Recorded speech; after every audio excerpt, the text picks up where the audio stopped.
مردن ئێجگار بەو شێوەیە ترسناک و خەتەر نییە وەک خەڵکی باسی یەکەن. من بە باوکم ئازانم 6 ساڵە لە لای مردنە و دوێنێ کە هاتەوە ماڵێ گۆڕانی وا نەگۆڕابوو کە ئێمە نەیناسینەوە. ڕاستە مردن دەموچاوی هەندێ شەعری تا ڕادەیەک پیر کردبوو.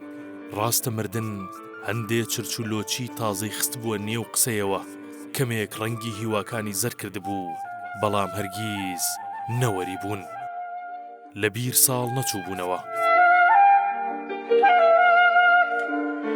باوکم دوێنێ وەختێ گەڕایەوە ماڵێ، قەڵەم و کاغەز و گوڵ و دڵی مناڵ و باڵندە هەموویان چوون بە پیریەوە.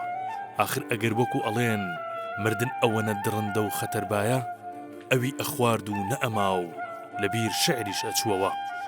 بەڵام ئایا ئەم مردنە بۆ هەموو کەسێ هەروایە؟ یان بەتەنها بۆ ئەوانەی کە هەرگیز لێی نەترساون و وەکو باوکم سەریان داوە بە ئازادی و دڵیان کردووە بە چرا و چراشیان داوەتە دەستی خۆشەویستی ئەم دنیایە.